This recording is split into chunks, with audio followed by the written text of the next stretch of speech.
The views, information, and opinions expressed during the following program are solely those of the individuals involved and do not necessarily represent the views of Access Communications, its representatives, or its employees. Welcome to Planting Seeds, Philanthropy in Saskatchewan, a show where we aim to connect you to the donors and charities making an impact across the prairies. I'm your host, Victor Roman Morrow of the South Sask Community Foundation. I hope you enjoy the show.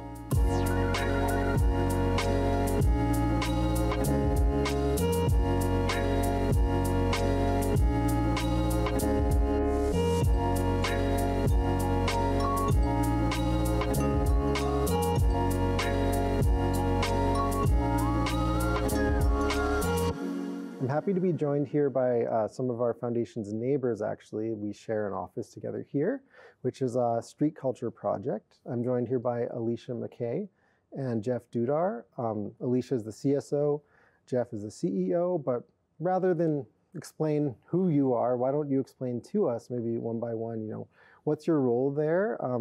How did you come to be there? And what is street culture? You want me to start with who I am and then you can go into Sure, that sounds great. I'm Alysia McKay. My role is overseeing all of our youth service programs and our HR, which we call our people and culture team, and providing a little bit of direction for where kind of plotting the course forward. Perfect. Yeah. And Jeff? Yeah, my name is Jeff Dudar, obviously. The CEO with Street Culture Project. My role there is to provide general leadership and oversight to the organization's activities. I am also responsible to the board of directors, and the reason or what I love doing there is making connections and building relationships with community partners and with our staff. So what is, for viewers that maybe have never heard of you before, like what is street culture? So Street Culture Project's a nonprofit that serves youth in Regina specifically.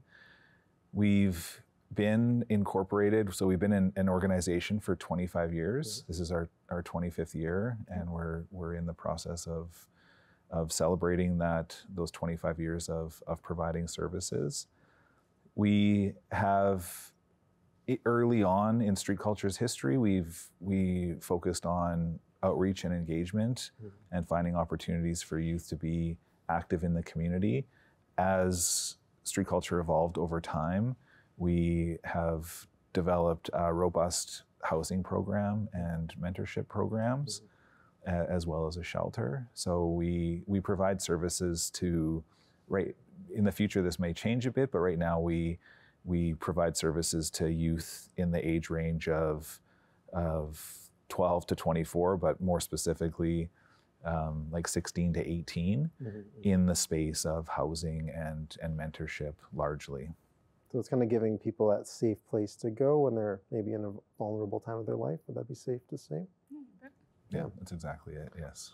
So you mentioned the housing, and I mean, for us at our foundation, I talk about this probably every time, but we have our vital signs reports that we do, and the top initiatives that came out were the need for safe and affordable housing, food security, mental health and well-being, especially around substance use and suicide. And I know from just witnessing your services and kind of being around that's something that, well, all those things are really something that you guys are touching on with your youth. So what are some of the ways, I guess, that you've seen, especially the housing initiative, maybe make an impact on youth?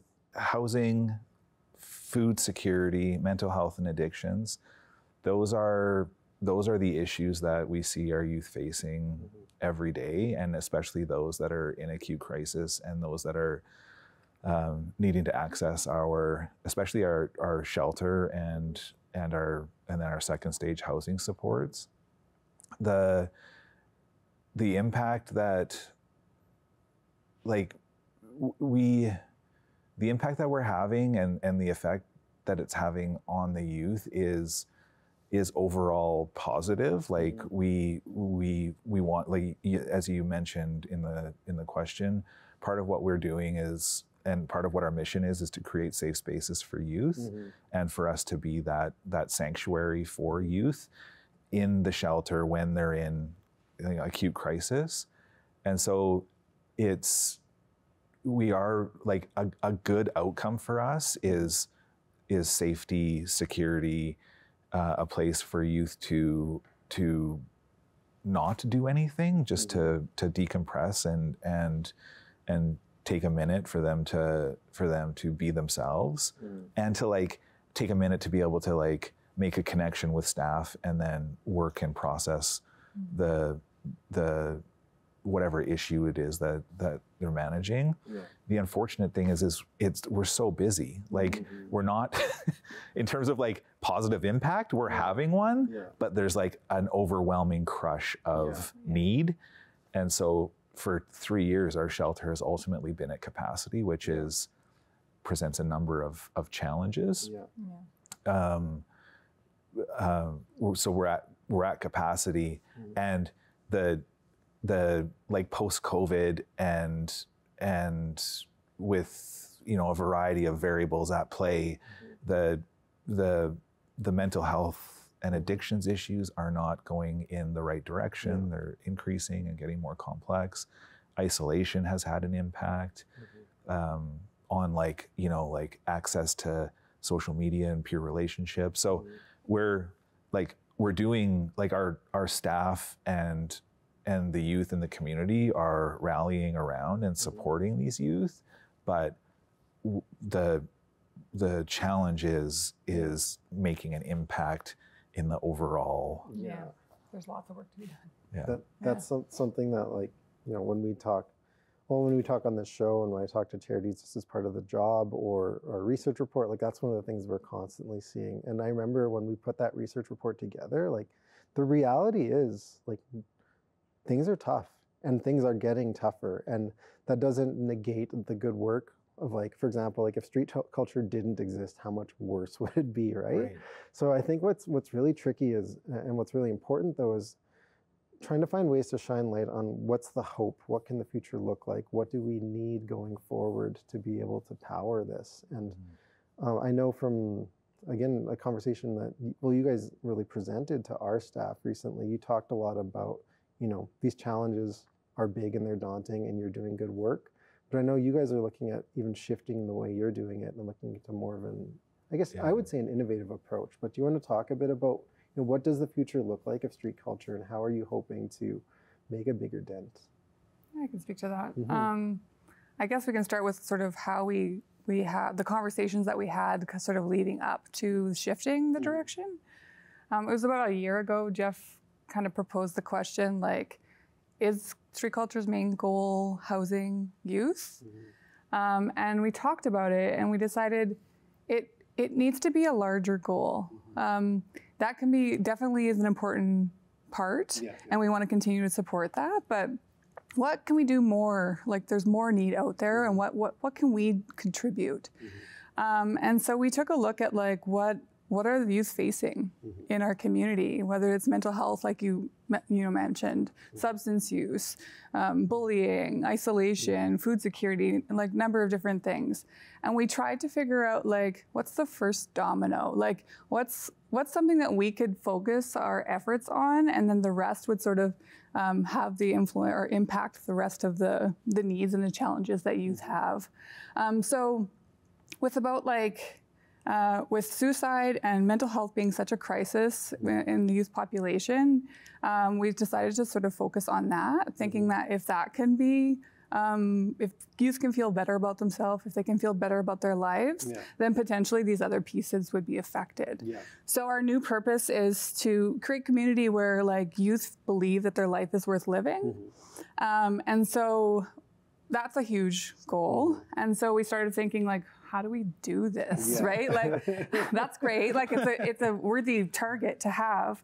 So as we sort of picked that apart, we had to look at sort of the needs. And so basically, you know, we need to meet the needs of the youth. We need to know what the needs are first, and then we need to meet the needs. And it's like a wide continuum between surviving and thriving, right? And we need to meet all of those needs. And there's so many youth in Regina that need things, but each need slightly different, right? And so the amount of services and initiatives that are needed is large. And so Street culture is moving in that direction to try to expand services to meet more needs for more youth in the city. Yeah. This could look like a number of different things, which will gain more information from the youth, like hearing what they need directly, but it could be more school support, it could be mental health and substance use support, it could be more housing support, it could be places to explore passions and look at career development and life skills, any number of things. So as we looked at those needs, we kind of also applied like the domino effect, like what's the first thing? What's the most, like the key thing that we can focus our efforts on and get the most return on investment, or like make the most impact and have that ripple effect to other needs? And what we came up with was creating safe spaces, like you talked about earlier, right? So we're really honing in. Our new mission is to create safe spaces for youth. And for us, safe spaces really mean like physically safe, but also psychologically safe. Spaces where like youth can come and feel not only accepted, but like celebrated for who they are. That like they can plug in, feel connected, feel like they are a valued member of a group, feel like they have purpose, and that somebody will miss them when they're not there, feel ignited about their life, that kind of piece. So we're really focusing on creating those safe spaces. And we recognize that like there are a lot of spaces youth occupy, right? Whether that be home or school or with their peers or in employment, those kinds of things. And so our goal grew even bigger in the sense that we don't want to just target and support all youth in Regina. We want to support them in all of the spaces they occupy. So creating safe spaces that all around their life to enrich and support them in finding their identity, finding their confidence, feeling good about themselves and their life. And like in order to do that, we need each other. Like we need to work together. And we really do feel like if we work together, we can accomplish this. And by we, not just street culture, like the larger community. And so we really invite collaboration, conversation, and like we invite people to reach out and connect because even if people are not occupying the space of a community initiative or program, they're a business or an individual or a group, there may be ways that we can connect and be creative about how we can really support the youth better in our community. So that last piece really about, well, actually everything you just said, but the importance of collaboration. And when you mentioned like, going to a shelter at Street Culture Project is a safe space, but as you mentioned, but if you're leaving there and the next space you're going to isn't safe, or you know, if you're someone facing addictions and the next place you go to, you're surrounded by a bunch of things that are going to tempt your addictions, it makes it that much more challenging to actually stay sober. Like a simple thing like that. So I like the fact that you guys are starting to think about like, we are one piece and all of it is connected and we have to figure out a way to work together. I know at our foundation, that's one of the things that we're trying to find ways to encourage too, because we know that, you know, the collaboration and the more connected everything is, the more efficient things will work, the more sustainable we'll be as a community. But it really is like a big challenge getting there. And I know that that's something you're working on. It's also something we're working on. And I'm going to ask another question. It's really around, you know, well, part of it is like funding the way you want to change the way things look. But before I do that, I want to kind of give the audience a little bit of context on how funding often works for organizations like yours. And the reality is, like, if you're getting a grant from a community foundation, from a private foundation, or from the government, often there's a lot of restrictions on there, right? So you might have, for example, as you mentioned, you do housing. So you get grants that, you know, and this is me just assuming, but you might have a grant that is specifically for the shelter program. So if you ever find that you actually have a greater need that's evolving outside of it, you might not actually have funding that you're allowed to put into it. And while that funding is very important and does very good work, the lack of flexibility, sometimes what we've heard from the charitable sector as a whole is that a lot of times those restrictions are actually, unfortunately, limiting the potential that an organization can actually make when they're seeing different things that, you know, their patrons need, that they're not able to be flexible and adapt towards. So you guys are talking a lot about, you know, there's a lot of adapting here, a lot of flexibility here. Yeah. So when you look at your funding model, maybe how you're currently getting funding, is it compatible with what you're looking to move towards, or how are you guys looking at approaching that to get maybe funding in a different way if you need it? That's a great question. And it's exact, like what you described is exactly our experience as well. Yeah. Right now, we're about 85% reliant on the province for our funding. A huge chunk of our money comes through social services, and we're appreciative of that. And it's satisfying a particular need. Yeah. Street culture has always, for the past 25 years, had a entrepreneurial spirit, and one of the reasons for that is to generate revenue outside of a government contract or a grant, so that we can fill those urgent and unmet needs that do emerge, and so that the organization can take a youth in a direction that might be outside of a funding agreement. And so for years, street culture has dabbled in the world of social enterprise. There was some property management activities that went on, operating the cafeteria out of the YMCA when it was operational. Currently, we have a construction company, and we do, like, all revenue, all profit, all revenue that is generated is turned back into the organization for us to be nimble and dynamic and adaptive to the needs. And so right now, it's incredibly important for us to, in the current climate, as you described, like, donations have gone down, the charitable sector is challenged by the economy and the decline in giving. Fundraising is a challenge. There's a lot of great initiatives that are happening in the city right now, and donations and fundraising is being occupied by some really big, amazing, cool capital campaigns. And so it's where we are coming in, because it's for street culture to be street culture, we have to be what youth need, and we have to be adaptive, and we have to be what staff need. And that means that we have to generate unrestricted revenue. And so our construction company is currently our way to do that. We have we're a legitimate business, just like any construction company in the city. We can pour a concrete slab, we can build a house. We're a small but mighty team of 6 on that side.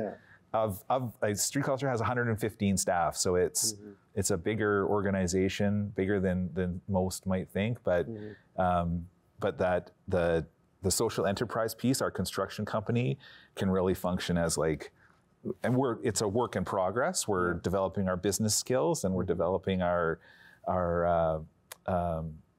ability to access the market and understand the market, but it can really be the furnace to fuel the organization from a filling gaps where funding doesn't meet the target and meet our needs. So, long story short, yes, we agree with you. No, it's good to know. And the construction company, I'm a little bit aware of it, just like from hearing about it. And I feel like this is maybe a good time for you to give a little plug. Like, how do people get involved in that? Is that something that, like, anybody can go out and hire street culture for construction projects, or do you partner with specific businesses? How does that work? And how can people, maybe through the construction or other ways, what are the ways that people can get involved with street culture to donate in different ways, or volunteer, advocate, whatever it be? Before you get into that, we might want to mention that, like, we also have been referring to ourselves as SCP as well. Yes. And so our construction website is SCP Construction. So people can find that information on the website and on our social media. So with the construction company, hire us. It is unto itself its own entity, business. But you can, go to the website, search us up, and you'll find the contact information. We'll come out and do an estimate. We'll build your deck, your fence, renovate your bathroom, do just about everything. But that is like a really amazing way for people to give to the organization. Rather than hire another great builder in the city, hire Street Culture and get a great product, but also give back to the community. It's the double win or triple win or whatever it's called. And so...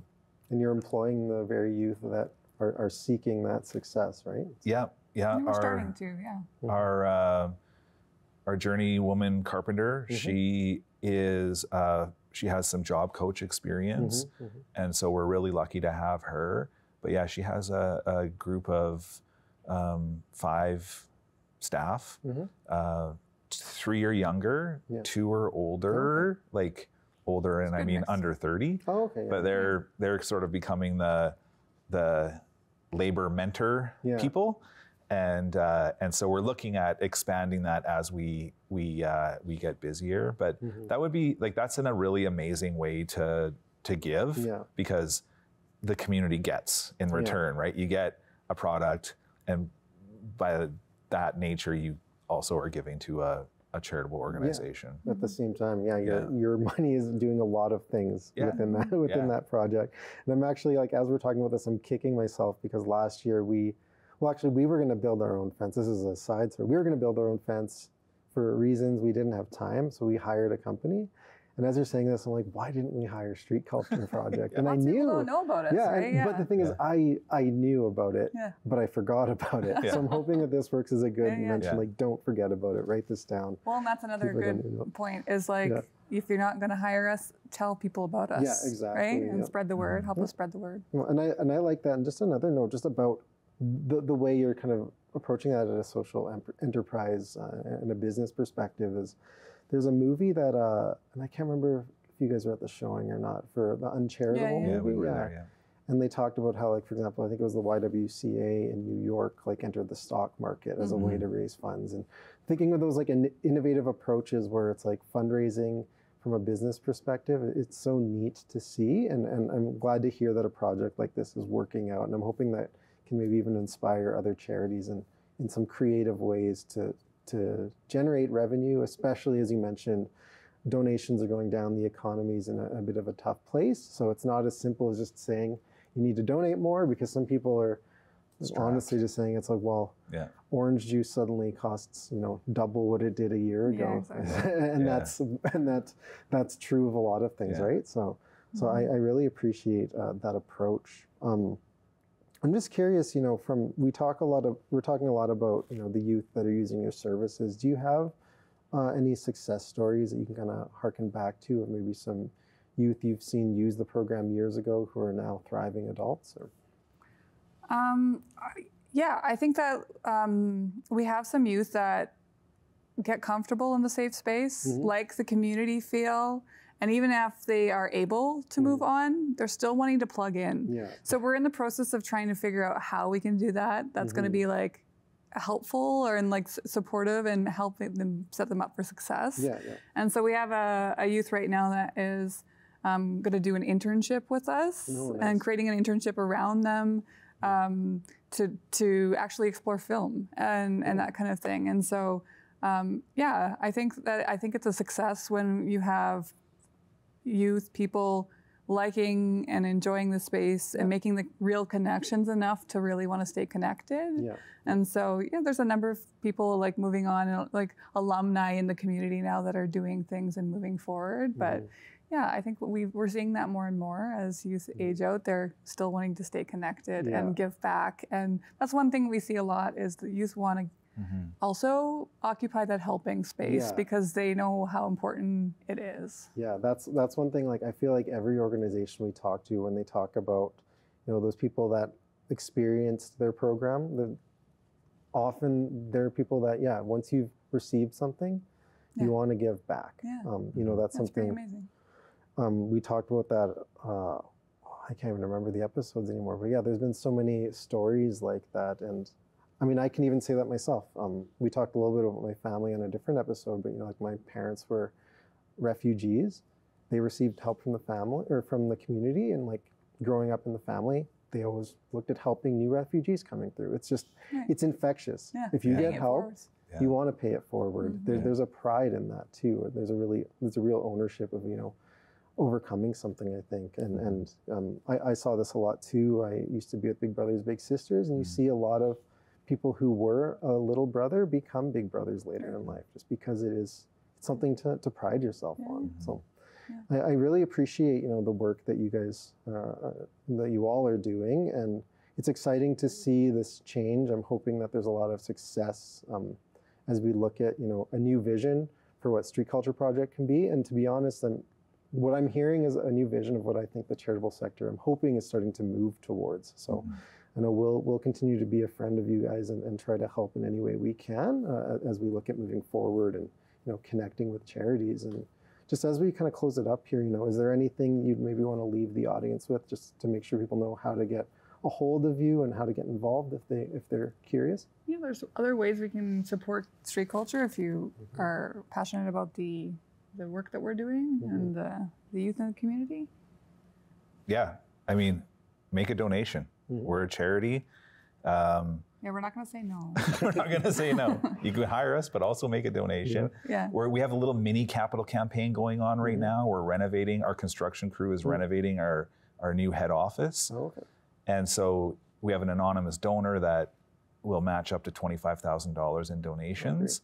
And so please, from now until the end of June, if you make a donation, it will have a huge impact on creating another safe space for youth, and also some offices for staff, which are critical. But yeah, just connect with us. Go to the website, find our contact information. Share us on social media. Share us on social media. We have a vision for the future, but as we noted, we don't know how to make that a real thing. And we know that takes collaboration and partnership. And that's why we love working with you guys. And, but like, if you have an expertise in something, if you have a passion for something, if you want to give back to the community, if you want to do something creative, please. Let's have a conversation. Let's have a conversation. Yeah. Awesome. Thank you so much. Yeah, thank you. Thanks for tuning in today. If you'd like to learn more about how you can make a difference in your own community, visit us online at sscf.ca or find us on social media by searching for the South Sask Community Foundation on Facebook, Instagram, LinkedIn, or YouTube.